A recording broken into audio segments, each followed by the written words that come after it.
Okay. Capacity.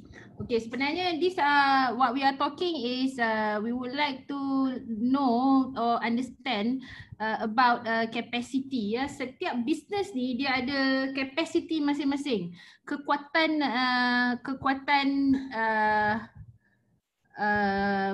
operasi dia. For example, macam kita consulting companies, our kekuatan operasi adalah numbers of our consultant.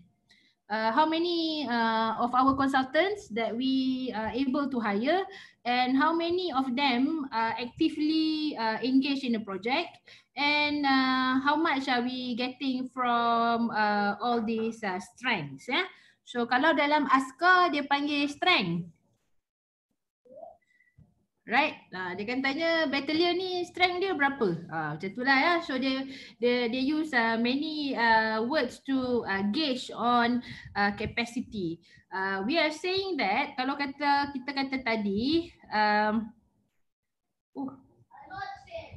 yang cerita conteng tadi dia hilang pula. Okay, we are saying that capacity kita, kalau kita run this at 100%, chances are we can increase more product lah, ya, product available at 100%. Itu adalah bila kita kata maximum capacity, kita menceritakan bagaimana kita full swing. Kalau kat JSSB tu masa full swing tu tak ada siapa pun dalam office. Tu maksud dia full swing lah tu. It's a good day when all our consultants are at the field doing work. Okay, but for example Olive House, dia punya capacity, how much production can they deliver for the day, yeah. So we are talking maybe about production capacity ke, yeah. And for each manager, dia tahu kalau strength dia atau manpower dalam department dia tu ada 5-6 orang. Mana SIPOC or mana task yang is being carried out optimum. So that is why management will always concern sama ada kita punya strength ini, kita punya engine ni, adakah kita run at full capacity.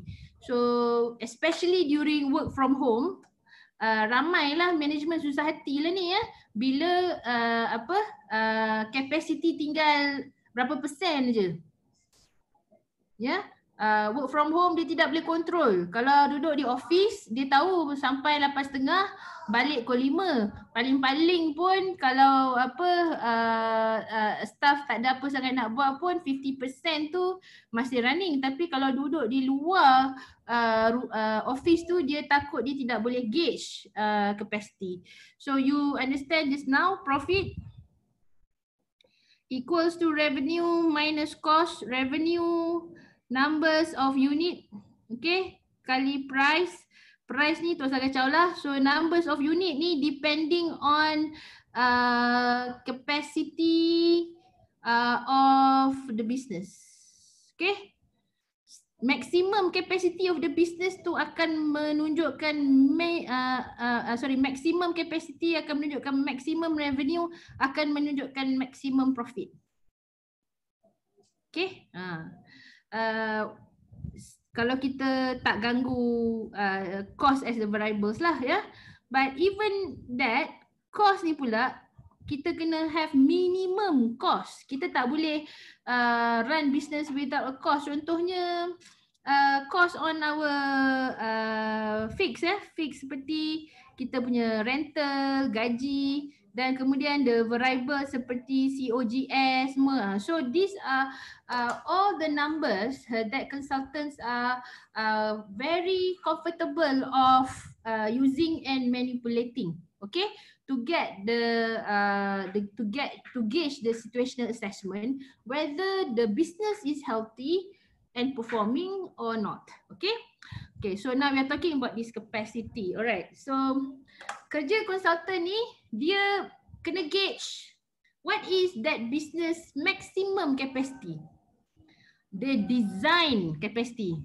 Ya, kalau kata kita beli kereta kancil, kita tahu kancil ni kita boleh bawa dekat mana ada orang bawa kancil sekarang kan, kereta kecil-kecil apa Myvi.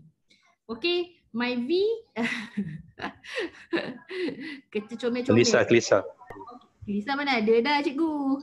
Azia. Azia, Myvi dengan Mini. Nampak macam sama je comel mereka tu kan. Tapi mereka mempunyai kapasiti yang berbeza. Satu boleh lenjan 180, 200 km per hour. Satu kalau lenjan 100 lebih dia sudah melelong. So our business also have the same capacity and it depends on the design capacity yang that business ada. Contohnya kalaulah business tu dia memang design untuk dapat revenue 1 juta, which is dia kata dengan adanya 100 salesman, setiap salesman dapat 100,000, maka dia punya design capacity dia adalah untuk membuat sales sebanyak 1 juta. Okey, itu kalau bisnes dia adalah menggunakan mesinnya atau jenteranya adalah manusia. Tapi kalau dia punya bisnes dia adalah manufacturing, buat karipap lah katakan, mesin dia tu boleh keluar berapa ribu unit karipap sehari.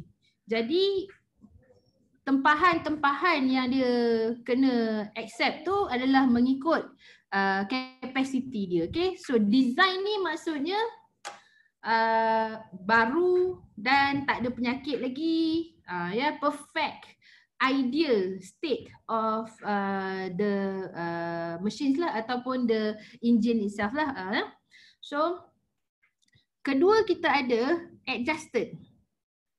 Okay, contohnya masa mula kita beli kereta mini tu kita boleh bawa dia 180. 10 tahun kemudian dia sudah ada adjusted capacity.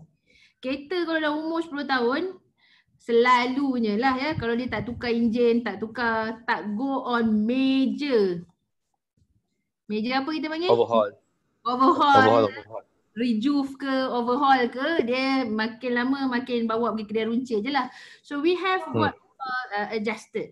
Okay, and we have the actual. Okay, so consultant can use data yang dia dapat daripada clients tu. Kalau dia plan kan, dia boleh tengok lah original plan capacity design dia tu untuk tahu plan ni sebenarnya patut produce berapa, ya. And then setelah beberapa tahun dan mengalami bottleneck sana sini, tinggal adjusted berapa, ya, and actual berapa. So this is about understanding the full potential and what you see. I mean, this thing also, this diagram also can be used for the human potential kan? Yes, boleh. Agent potential, staff potential, human potential lah. Boleh. Also kita boleh guna untuk forecast. Yang kita panggil forecast, adjusted forecast, actual. Okay. So yang kita nak tahu ni, what is happening here that makes the actual and the adjusted ni ada gap. Ya, dia ada 2 gap sini. Sama ada di gap dengan design atau dia gap dengan adjusted. Okay. So when we do situational assessment, we should know that what is this both gap impacting the business lah, impacting the bottom line lah. Dengan gap ni sepatutnya kita boleh keluarkan 1 juta karipap. Last boleh keluarkan hanya 500,000 di musim COVID yang karipap beku ni very high demand. We are losing 50% of the opportunity. So you can now gauge the opportunity loss. Yeah. So this is about the performance. Yeah. So ingat kita punya kompetensi ni namanya consultant for performance improvement. So our job is to identify what is our maximum performance and how are we doing currently, and we must tell this into a story that shows how this gap related to the business profits. Ya, tu dia punya gist dia lah.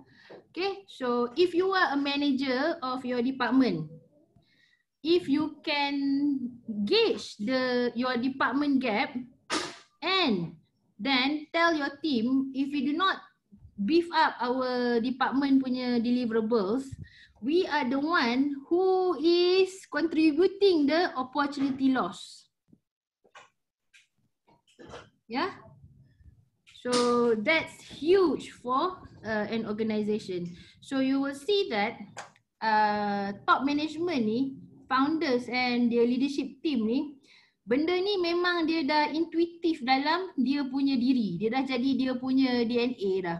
Walaupun tak buat waterfall chart ke apa ke, dia memang dah tu sebab kalau dia tengok orang tak pergi kerja ke apa ke, dia dah boleh relate dah benda tu di dalam otak dia dan dia akan tanya soalan. Okay, so kalau ada orang, kalau semua dia punya manager pandai buat assessment ni dan maklum pada dia, bos, kita orang punya department ni patut deliver banyak ni, tapi this is what happening and rupanya all this while we are just delivering this much. Boleh tak we do something to close this gap? So that's the pitching lah. Just nak tanya Syed, yes. Macam for if I'm in the organization, okay lah, I boleh tahu what's the design supposed to look like and then versus the actual. Tapi kalau if I'm from an external party, maknanya I do not know what the actual design capacity should be. Macam mana I nak gauge? You know, how do I know where they are supposed to be versus where they are? Yang tu yang nak tahu. Very good question. Okay, first thing first, if you are external consultant, when you are being appointed, you will sign a NDA, non-disclosure agreement lah. Di mana syarikat tu akan kata dekat semua staff dia, sila bekerjasama dengan konsultan ni, semua data yang dia minta tolong bagi. Dan konsultan ni tidak akan pergi menjaja mencerita ke orang luar lah. So that is the NDA. So most of the time konsultan akan sign this secrecy agreement ni lah. Okay. Now bahagian legitimization tu clear dah kan? Now bahagian influencing yang ni. So how do you get this data? First thing first, kita approach dulu financial data. Okay. So kita tahu financial data, kita kena jumpa orang finance lah. Kita buat dulu financial logic tree. Selepas kita buat financial logic tree tu, kita dah jumpa dah kat mana dia punya culprit dia tu, kan key levers ke apa semua, and then we can know that is residing in which function. Yeah. So kita nak tahu the key lever resides in which functions. Okay. Well, there's no other way but to ask. Kita check culprit je lah. Yes, the key lever or culprits lah. Resides. So there's no other way. You have to ask the person in charge. So dalam consulting, bila you are being appointed, syarikat akan bagi you satu contact person kan? The person in charge that will make sure arrangekan you masa dengan siapa apa semua. So you must ask this person, this function atau this number atau this key lever, siapakah dia punya owner? Okay, and then only you arrange the interview session. Lepas tu patah balik ke modul interview tu lah, barulah conduct that interview. Okay. But also jangan tanya hanya siapa, juga tanyalah pada person in charge tu, manager yang dekat setiap department tu dia macam mana ya, apa dia punya style lah, tanya macam tu kan. Dia suka kita face to face ke dia suka kita hantar email? Dia suka kita buat PR ke dia tak suka kita buat PR? Kan? So you got to ask that person in charge. Dia panggil linchpin je. Macam mana nak ajar linchpin lah? Linchpin ni orang yang dalam syarikat tu dia tahu semua.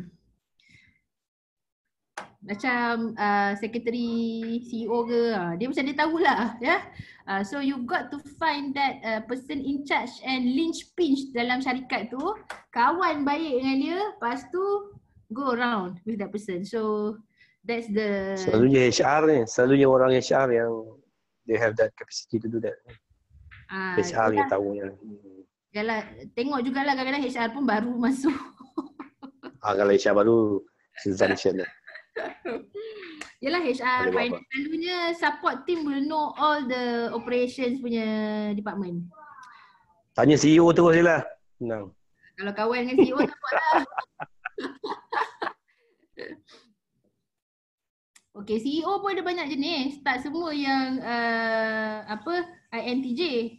Kalau kata kat Petronas tu out of berapa puluh, berapa ratus CEO yang ada tu, tak semuanya bigger picture, banyak juga yang data kan. So bila dia data, dia tak berapa suka sangat jumpa dengan orang. So you must approach dengan surat dulu apa semua.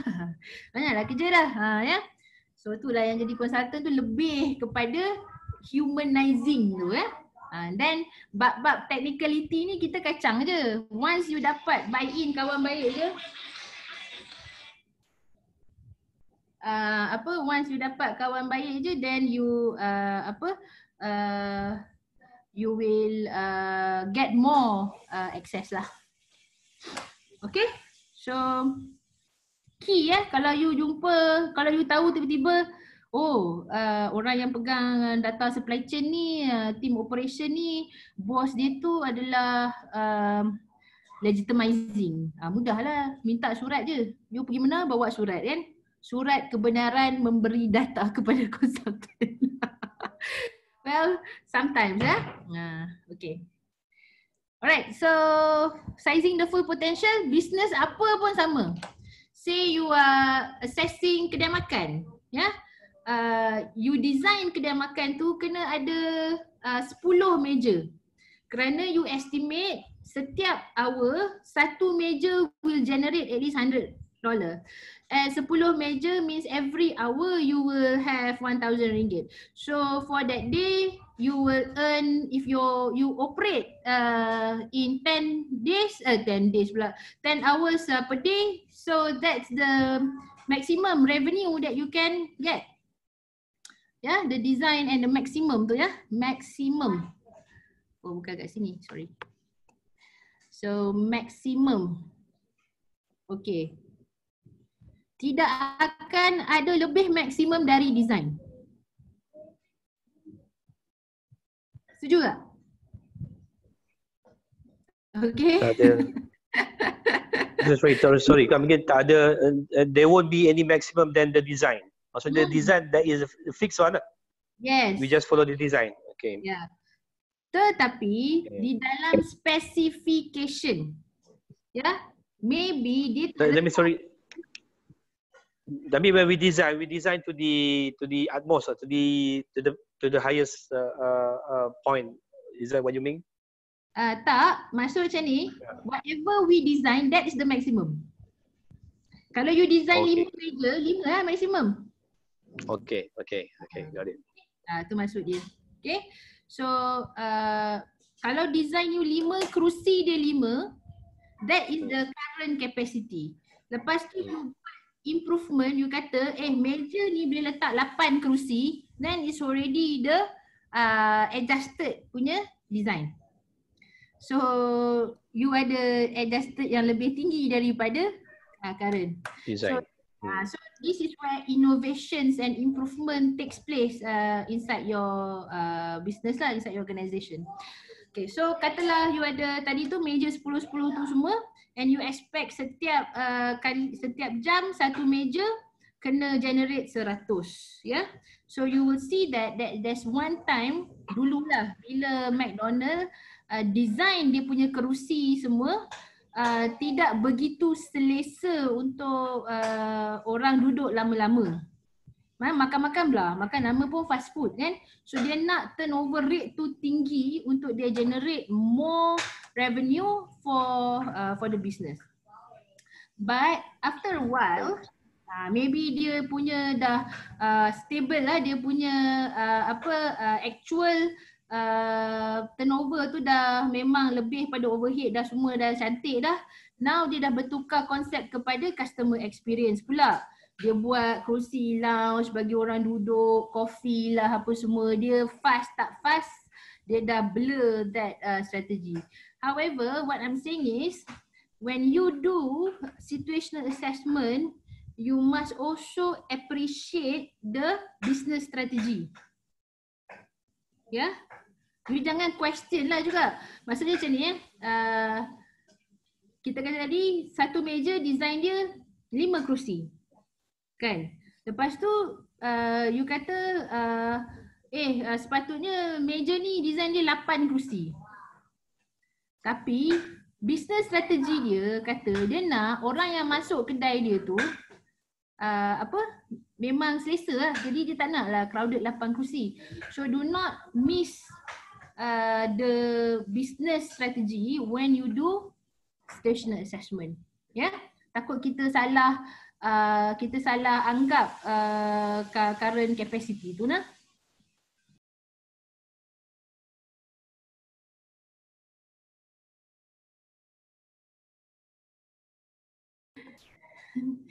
Sorry, rumah ruang tamu tu dengan dapur dia macam sekali kan, jadi dengar orang masak ke apa, sorry lah ya. Saya nak tanya, kan macam kalau kedai-kedai kan, bila kita tengok ada banyak yang buat susunan barang dia macam jarang-jarang, kedai dia nampak eksklusif tu semua kan. Tapi bila kita kira dia punya capacity tu sepatutnya dia boleh buat lebih lagi. Tapi macam diorang yang cakap, diorang aspire to nampak macam eksklusif tu semua, macam mana tu? Okay, good. So patah balik ke tadi, okay tak cantik, let me guna this one. Okay, kita tengok sini sales atau revenue is numbers of unit sold kan, kali dengan price. Okay. Price ni pula adalah cost plus margin, betul tak? Betul tak? Yep. Okay, so kita kata mengikut konsep ataupun banyak mana duit dia nak ambil daripada klien dia. Okay, contohnya dia punya square feet dia kan, harga square feet kedai dia tu kan ada harga lah, katalah 1 square feet harga dia RM100 kan. So dia nak letak satu barang je kat sini. Okay, so cost dia ni akan bercampur dengan square feet dia ni dan juga barang dia semua-semua untuk dia memberikan the price yang as dia punya targeted segment. Dan ini marketing strategi lah. Faham lah? Jadi yang ini kita kalau kita nak kira capacity kan, kalau kita nak kira, kita kena tengok dia punya target segment. Betul ke target segmen dia ni orang yang beli barang dan sanggup bayar sekali dengan sewa-sewa tapak tu sekali. Kalau kata beg tangan LV, memanglah orang yang masuk kat dalam kedai dia tu tak suka crowded. Orang sanggup bayar 2-3 ribu lebih untuk beg tangan yang sama kerana mereka nak the experience semasa membeli. So they are paying more of what you are giving them, not just the unit price. So bila dia punya business to aspire such, yeah, so that is not capacity lah, that is not gap lah, sorry, that's not gap lah. Tapi kalau segmen dia salah, target dia adalah orang berpendapatan sekian-sekian, tengok-tengok kedai dia macam ni. Contoh ada butik yang kita manage dulu kan, Sebab diorang pergi tengok, oh butik semua jual baju jarang-jarang je. Butik situ baju dia selai RM3,000. Jarang tak jarang dia dah cover sekali dengan kos semua sekali. Yang kita punya baju RM60 ni kalau jual jarang-jarang, then you apply this one. Okay, masa tu bolehlah kita advise kat dia, kan? That is why kedai 20 sen, kedai 20 sen, kedai RM2, kan? Macam mana dia dia letak barang dia tu, kan? Banyak-banyak dan semua. So mereka punya warehouse pun tak besar sebab diorang punya retail tu dah jadi warehouse dah. Pergilah. Diorang psychologically diorang nak nampak abundance. So that is all marketing strategy. But when you want to calculate the shop punya OEE, then you check balik sama ada diorang punya pricing tadi tu, pricing ni tadi bercampur tak dengan cost per square feet yang diorang ada tu. Ya. Sebab banyak peniaga ni dia tiru logi. Dia tengok orang buat, dia rasa bagus, dia tiru. Tapi dia sendiri tak tahu macam mana nak kira, so itulah kita pun wujudlah konsultan-konsultan ni untuk tolong. Okay?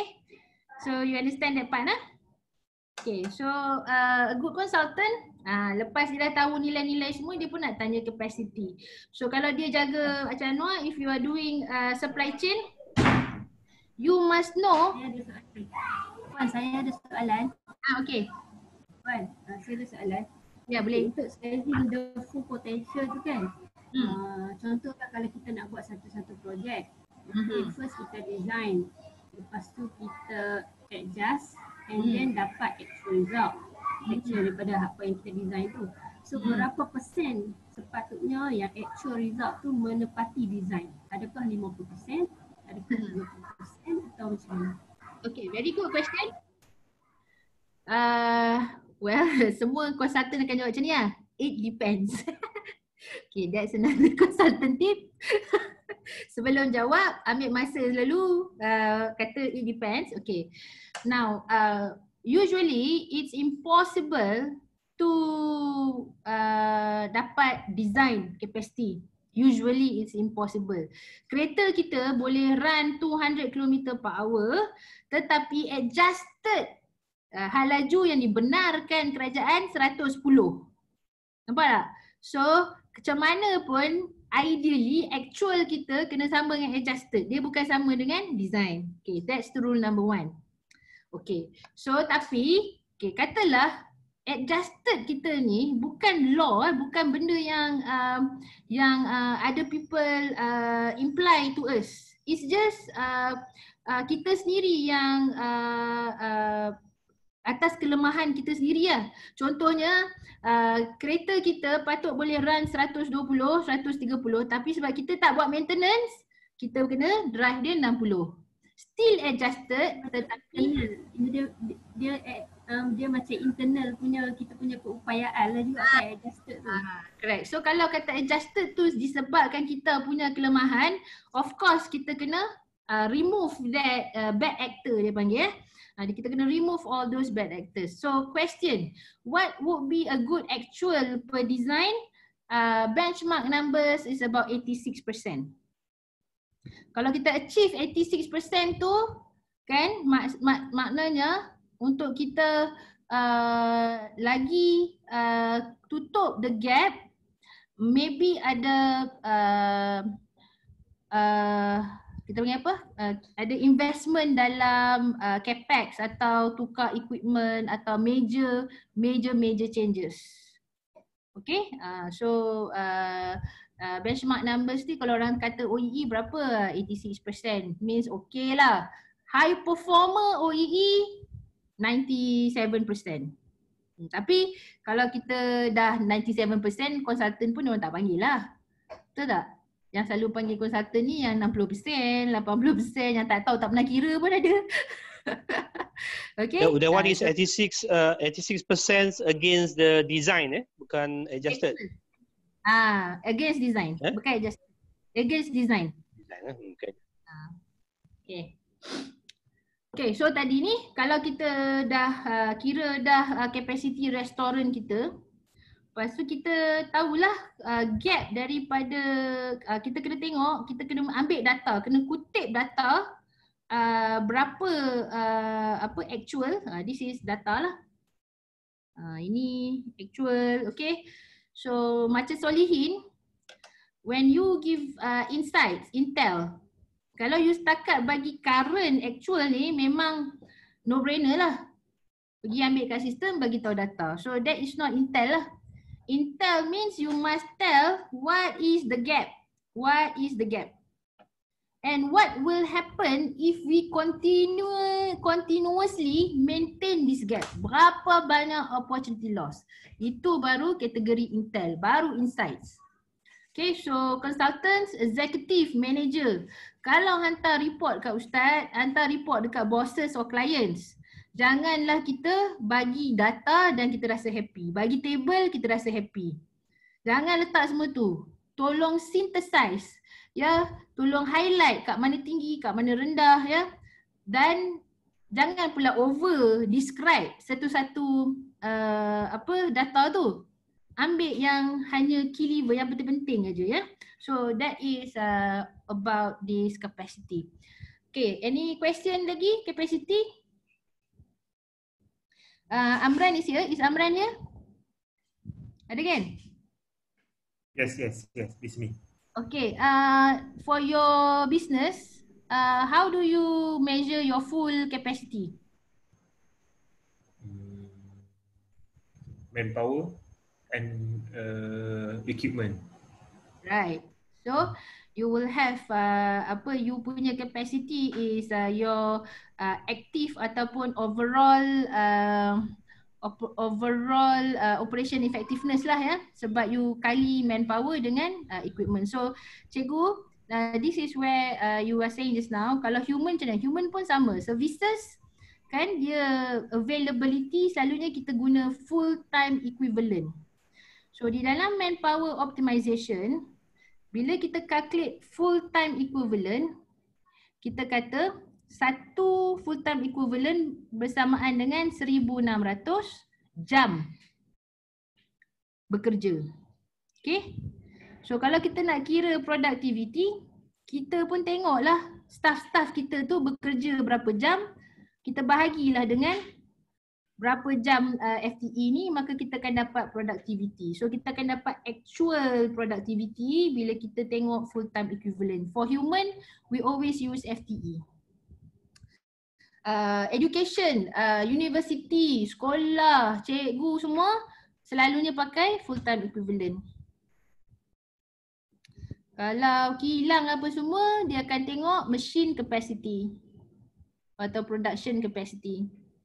Okay, sales selalunya akan tengok operating hours dan manpower. So these are a few tips for you whenever you have to assess different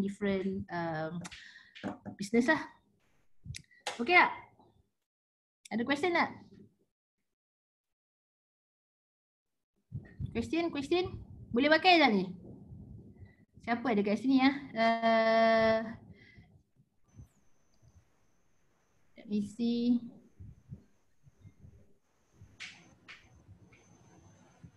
Anybody want to ask question? Yes. Okay. Let's say it takes, for example, a new setup company. Okay, a new setup company. Let's say we want to set up a new company, or maybe the company has wind up, and then kita nak rebuild the company balik. Then you look at the financial logic tree balik, FLT balik ke, ataupun you have to come up with a different approach, maybe business model dulu ke whatsoever, ataupun terus kepada financial logic tree dulu. Good. Whatever it is. Alright, good question cikgu. This is when we want to decide of business continuity, recovery or terus new business model. So first thing first, untuk kita justify kenapa kita kena tukar business model kalau kita nak tukar, is from situational assessment done on to our current business. Ya, makna kata tadi ni bila kita buat financial logic tree ni, kita punya isu bukan kita punya capacity. Isu kita adalah tak boleh jual. harga makin meningkat ya, ataupun banyaklah, so kita buat situational assessment first to show how severe is the impact on external impact to our business. Then kita kena decide, can we still operate profitably if we maintain this model. Selepas kita justify benda tu, barulah kita tahu sama ada kita kena hanya buat improvement sahaja atau memang kena revamp the whole business. So in other words, financial logic 3 dulu ni kena tengoklah dulu. Tengok gap-gap ni semua dulu. Lepas tu justify criticality tu. Katalah macam fashion kan, I think siapa tadi pagi saya dapat some pictograph lah, panggil apa tu? Gambar-gambar tu kan, yang business that highly impact by COVID tu, antaranya macam fashion, apa lagi, pelancongan. So this business tak payah buat benda ni pun memang jalan je. You know, that business somebody has already done the situational assessment, then you can tetapi if you are just part of the industry, contohnya dalam industri pelancongan ya, tengok you adalah you ada capability untuk teruskan bisnes tapi tukar. Contohnya you boleh tukar daripada arrange orang pergi booking hotel kepada orang booking logistics, tiket or delivery. Lebih kurang skill sama kan? Hanya tukar the products and also ni saja. So these are the things that in the business new business model tu, you have to consider balik what is your core competency and SWOT analysis. Tu untuk yang ke depan lah. But for you to know if you are really bad and you need to change, then you do your SA. Okay, right?